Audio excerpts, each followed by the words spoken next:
નમસ્કાર, હું છું ગોપી ઘાંગર અને દિલ્હીમાં સરકાર રહેશે કે પછી રાષ્ટ્રપતિ શાસન લાવશે? કારણ કે અરવિંદ કેજરીવાલ તો જેલમાં છે અને આજે ભારતીય જનતા પાર્ટીના ધારાસભ્યોએ પણ રાષ્ટ્રપતિ સાથે મુલાકાત કર્યા બાદ માંગ કરી છે કે ત્યાં રાષ્ટ્રપતિ શાસન લાગવું જોઈએ. આપણી સાથે ગોપાલ ઇટાલિયા જોડાઈ ગયા છે. ગોપાલભાઈ, દિલ્હીમાં સરકાર રહેશે કે પછી હવે રાષ્ટ્રપતિ શાસન? સરકાર રહેશે.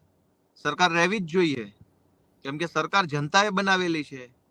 અરવિંદ કેજરીવાલને દિલ્હીની જનતાએ ત્રણ વખત મત આપી અને ત્રણ વખત મુખ્યમંત્રી બનાવેલા છે. તો ભાજપ વાળાને કેમ એટલી બધી જલન થાય છે? એને શું એટલી બધી ઈર્ષા થાય છે કે અરવિંદ કેજરીવાલની સરકાર પાડી દેવા માટેના આવા બધા ષડયંત્રો કરે છે? એટલે દિલ્હીની સરકાર રહેશે અને રહેવી જ જોઈએ. એ લોકતંત્રથી બનેલી સરકાર છે. કઈ આ અડકો દડકો કરીને બનેલી સરકાર નથી. ચૂંટણી થઈ છે, ચૂંટણીમાં મત મળ્યા છે અને મુખ્યમંત્રી બન્યા છે. ભાજપ વાળાને કેમ એટલી બધી તકલીફ થાય છે અરવિંદ કેજરીવાલથી? તમે કહી રહ્યા છો કે ભાજપ વાળાને કેમ આટલી તકલીફ થઈ રહી છે, પણ રાષ્ટ્રપતિને જે ચિઠ્ઠી લખવામાં આવી, રાષ્ટ્રપતિએ ચિઠ્ઠી હવે કેન્દ્રીય ગૃહ મંત્રાલયને મોકલી દીધી છે. એટલે ક્યાંક ને ક્યાંક હવે એ ફોર્મનેસ જે છે એ દેખાઈ રહી છે કે ત્યાં રાષ્ટ્રપતિ શાસન લાગી શકે. અને અરવિંદ કેજરીવાલ છેલ્લા 4 મહિનાથી જેલમાં છે ને જેલથી સરકાર ચાલી રહી છે. આપણે બે વસ્તુને સમજીએ કે રાષ્ટ્રપતિ શાસન ક્યારે લગાડવામાં આવે. ભારતના બંધારણના આર્ટિકલ 356માં ઉલ્લેખ કર્યા પ્રમાણે બંધારણીય કટોકટી ઊભી થાય તો રાષ્ટ્રપતિ શાસન લાગે. હવે બંધારણીય કટોકટી એટલે શું એ આ ભાજપના અભણોને કેવી રીતે ખબર પડે? 8 પાસ ને 4 પાસ ને 3 પાસ ને 2 પાસ ને એવી આખી ટોળકી ભેગી થઈ છે અભણોની. 8 પાસ ગૃહમંત્રી. આવા અભણ લોકો છે, એને શું ખબર પડે કે ક્યારે રાષ્ટ્રપતિ શાસન હોય ને ક્યારે ના હોય? મારે એમ કહેવાનું થાય છે કે બંધારણીય કટોકટી ક્યાં ઊભી થઈ છે? મણિપુરમાં. મણિપુરમાં છેલ્લા 2 વર્ષથી ભયંકર હિંસાઓ થઈ રહી છે. લોકોના મૃત્યુ થયા છે. આપણા દેશના વીર સૈનિકના ધર્મપત્નીને નિર્વસ્ત્ર પરેડ કરાવવામાં આવી મણિપુરની અંદર. એના કપડા કાઢીને અને ટોળું આખું બહેનોને લઈ જતું તો વિડીયો વાયરલ થયો. લોકોના માથા કાપી અને ત્યાં બધા જે ઉગ્રવાદીઓ છે એ ફૂટબોલથી રમે છે માથાઓથી. અને આર્મીના શસ્ત્રો છીનવી લીધા છે મણિપુરમાં. સીઆરપીએફ ઉપર હુમલાઓ થઈ રહ્યા છે મણિપુરમાં. અને બાકી રહી ગયું તો મણિપુરના રાજ્યપાલના નિવાસ ઉપર, સરકારી આવાસ ઉપર હુમલા થયા છે ગઈકાલથી પરમ દિવસથી. મણિપુરમાં 2 વર્ષથી જબરજસ્ત હિંસાઓ થઈ રહી હોવા છતાંય આ ભાજપના અભણોને એવું નથી લાગતું કે મણિપુરમાં રાષ્ટ્રપતિ શાસન કરવું જોઈએ. પણ અરવિંદ કેજરીવાલની દિલ્હીમાં જ્યાં કોઈ હિંસા નથી થઈ, કોઈ હુમલાઓ નથી થયા, કોઈ આર્મીની રાઇફલ નથી છીનવી લીધી, કોઈ બહેનો દીકરીઓની પરેડ નથી કરાવવામાં આવી, છતાંય ભાજપના અભણોને દિલ્હીમાં રાષ્ટ્રપતિ શાસન લગાવવું છે. પણ મણિપુરમાં ભાજપની સરકાર છે તો ત્યાં બધા જ ભાજપ વાળા ધૃતરાષ્ટ્ર બની ગયા છે.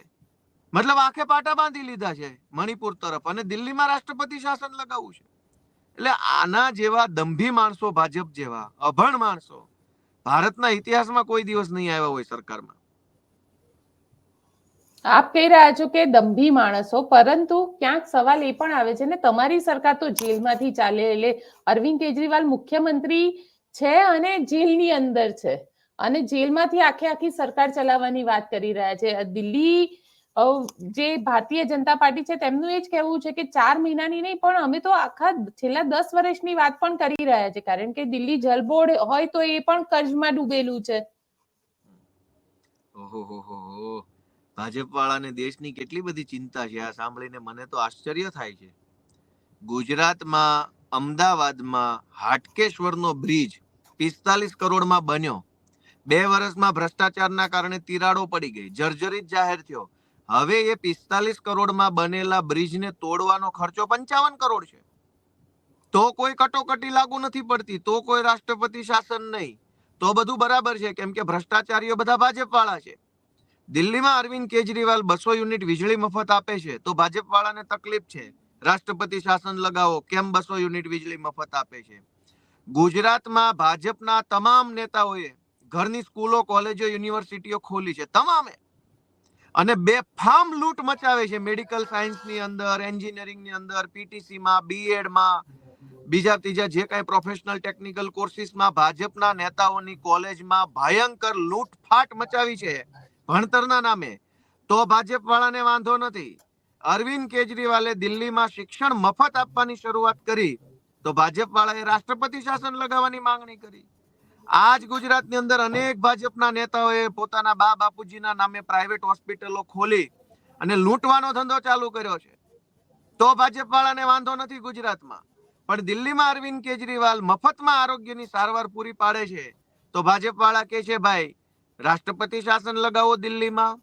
આ ગુજરાતમાં ભાજપ વાળાઓએ બેફામ કટકી કરીને ભયંકર ભ્રષ્ટાચાર કરી, કોન્ટ્રાક્ટરો આરે ભાગીદારી કરી અને આખા ગુજરાતના રોડ ખરાબ ક્વોલિટીના બનાવ્યા છે. અને એના કારણે આખા ગુજરાતના રોડ ઉપર 5-5 ફૂટના, 4-4 ફૂટના, 3-3 ફૂટના ખાડાઓ પડી ગયા છે.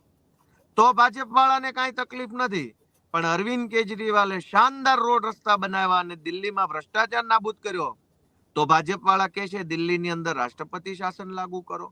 એટલે આ કઈ હલકી માનસિકતા ધરાવતા ભાજપ વાળા હશે બેન, આપણે બધાએ વિચારવું પડશે નાગરિક તરીકે કે આ લોકો કેટલી હલકી માનસિકતા ધરાવતા હશે. એમણે જે કાંઈ કાંડો કર્યા છે ગુજરાતમાં તો ભાજપ વાળાને વાંધો નથી, પણ કટ્ટર ઈમાનદારી થી કામ કરતા અરવિંદ કેજરીવાલની પાછળ પડી ગયા છે કે રાષ્ટ્રપતિ શાસન લગાવો. તમે કહી રહ્યા છો કે કટ્ટર ઈમાનદારીથી કામ કરતા અરવિંદ કેજરીવાલની પાછળ પડી ગયા છે. તમને કેમ એવું લાગી રહ્યું છે? કારણ કે જે રીતે ત્યાં આગળ દિલ્હીની વ્યવસ્થા છે અને દિલ્હીની અંદર, કારણ કે આમ જોવા જાવ તો ત્યાં એલજી અત્યારે છે અને લગભગ મોટા ભાગનું કામ એલજી કરતા હોય છે. એલજી તો ભાજપની સરકાર દ્વારા મૂકવામાં આવેલા એક, પહેલા અંગ્રેજો જ્યારે આપણા દેશમાં શાસનમાં આવ્યા ને તો કઈ બધી જ જગ્યાએ અંગ્રેજો પોતે નહોતા પહોંચી શકતા. એટલે એ અંગ્રેજોએ એના પોલિટિકલ એજન્ટોની નિમણૂક કરેલી કે ભાઈ અંગ્રેજોનો પોલિટિકલ એજન્ટ હોય એટલે એક સૂબો, એક વડો કહેવાય એને. અને એ લોકો આખા દેશમાં ફેલાઈ ગયેલા અને અંગ્રેજો વતી એ લોકો કામ કરતા હતા. અંગ્રેજો તો કઈ બધા તો બધી જગ્યાએ પહોંચી શકે એમ હતા નહીં. એટલે જેમ ઈસ્ટ ઇન્ડિયા કંપની આવીને ભાજપ ભારત ઉપર કબજો કર્યો, એમાં ભાજપ વાળા ઈસ્ટ ઇન્ડિયા કંપની જેવા લોકો છે. જે રાજ્યોમાં જે તે રાજ્યની જનતા ભાજપને ચૂંટણી હરાવે, ભાજપને નકારે, ભાજપને ઘર ભેગું કરે, એ તમામ રાજ્યોની અંદર ભાજપના પોલિટિકલ એજન્ટ તરીકે લેફ્ટનન્ટ ગવર્નર કે ગવર્નરોની નિમણૂક થાય છે. અને જ્યાં ભાજપ જીતે ત્યાં ભાજપના નેતાઓ, જે પપેટ નેતા હોય છે, મુખ્યમંત્રી બને. અને જ્યાં ભાજપ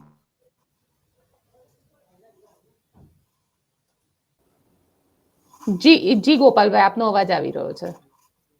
તો જે રાજ્યમાં ભાજપ વાળા હારી જાય ચૂંટણી, જે રાજ્યની જનતા ભાજપ વાળાને લાત મારીને ભગાડી મૂકે, એ રાજ્યમાં ગવર્નરોની નિમણૂક કરી અને સરકારો ડિસ્ટર્બ કરવાની, સરકારોને હેરાન કરવાની, કામ નહીં કરવા દેવાનું. અને જે રાજ્યમાં ભાજપ જીતે ત્યાં ભ્રષ્ટાચાર કરવાનો, માફિયા વેડા કરવાના. તો આ દેશની જનતા સમક્ષ ભાજપની આ હલકી માનસિકતા ખુલ્લી પડી ચૂકી છે. દિલ્હીમાં ભાજપ વાળા 4 ચૂંટણીથી કોશિશ કરે છે પણ અરવિંદ કેજરીવાલ સામે જીતી શકતા નથી.